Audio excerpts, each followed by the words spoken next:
Because I'm the chair of the Green Party Trade Union Group. We have three speakers, Anne Gray, Alan Wheatley and Peter Allen. And I think it's probably easier if I let them introduce themselves, so don't get anything wrong. So Anne's going to, people are going to speak for up to 10 minutes. He said he will have 5 minutes at the end after the other two presentations, and we'll have a question and answer session at the end. So if you'd like to speak first, Anne. Thanks, Sue. My name is Anne Gray. I'm from Haringey Green Party. And I came to notoriety by some academic work on benefits and people's experiences of benefit systems and workfare schemes in various different European countries. So that was how I came to be co-author with Alan Wheatley of the consultation response which the Green Party did to the government's consultation on welfare reform, which was last year. And a summary of that document is before you. It's the second one in the pile. Unfortunately, it got bundled up the wrong way around. Okay, so that's the second sheet. The first sheet that you've got is a summary of what the welfare reform bill does. This bill is almost done and dusted. It's expected to receive royal assent in the autumn. And there was a certain flurry of amendments, particularly in the House of Lords, which was brought about by lobbying, mainly from welfare lobby groups like the Child Poverty Action Group and Win Visible, but with a certain amount of pressure also from the PCS and GMB. And what we would like to do today is to really go into what can now be done to ameliorate the effects of the bill on the ground, particularly I think with regard to the privatisation of the back-to-work industry. And the third and fourth sheets in your mini-pack are about precisely that. They're statements that have come out of a coalition of people emerging around the PCS union and the GMB. And there's also an early day motion being put forward by John McDonnell, MP, saying do not abolish income support, because this is one of the things the bill does. I mean, for several decades we've had this catch-all, if you ain't getting any other benefit, you get that. That's what income support is. The government now wants to abolish that.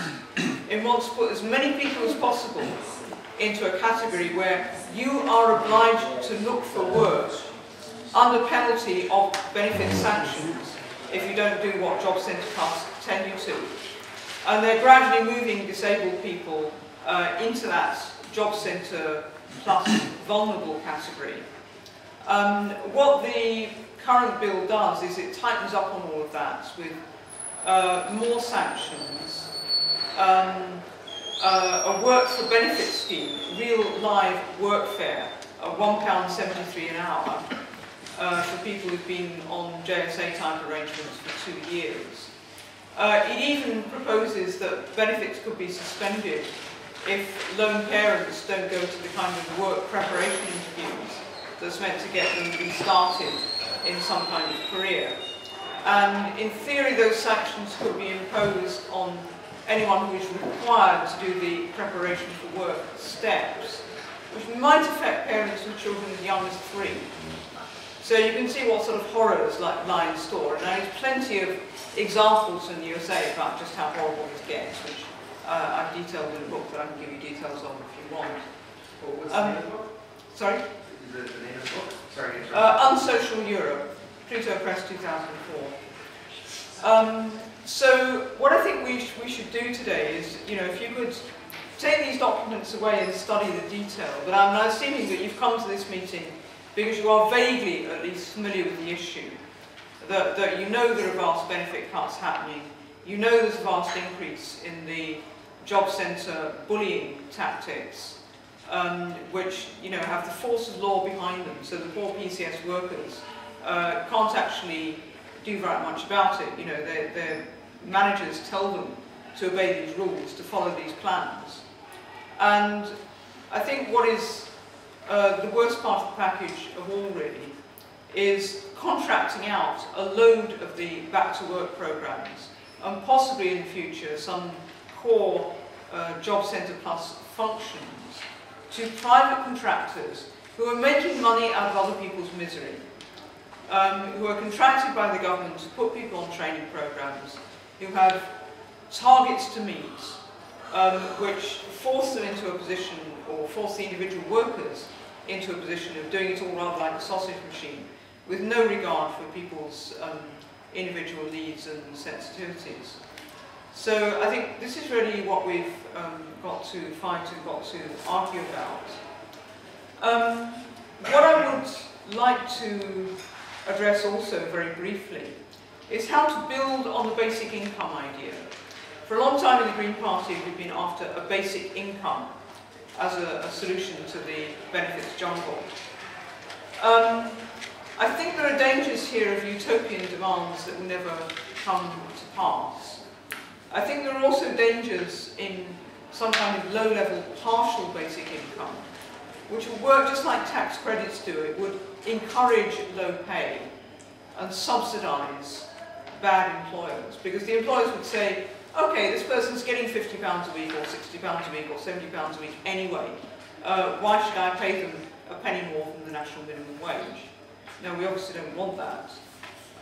What we want is decent wages for everyone and decent benefits for all those people who, for no fault of their own, but just basically due to the vagaries of capitalism, either can't find a job or can't do the vacancies which the employers are offering to the world at large. So, you know, people deserve to be supported as human beings, not because they're making some contract that they will do this or will do that. And this is what I think we've got to argue for. But I think where the basic income demand takes us in the current situation is we should be persuading our party colleagues to activate that piece of party policy by saying, let's have bigger JSA, which has already been a demand of the trade unions, and let's have less conditions on getting benefits of any kind. You know, let's slow down on the work fairness measures that say, if you don't do this and that and the other, your benefits are going to be suspended. Let's go more in the opposite direction of saying, you can have your benefits, you can find your way into work gradually, and you can keep your benefits for a certain period or up to a certain limit. And I think one of the biggest targets in this respect should be to get the so-called disregard opened up for people on JSA. As you know, they've done this a bit for people on the new ESA for disabled people. They've said you can earn up to £88.50, I think it is, without losing benefits.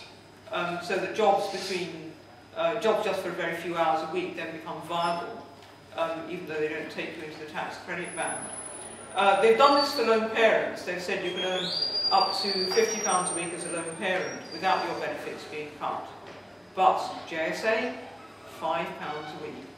You know, what is this rubbish? You can't even work for 1 hour and keep your JSA and get the minimum wage, because the minimum wage is now more than £5 per hour. So what we would also like to do as a result of this meeting is get together a few people who are interested in writing a pamphlet which will be a way of spreading the message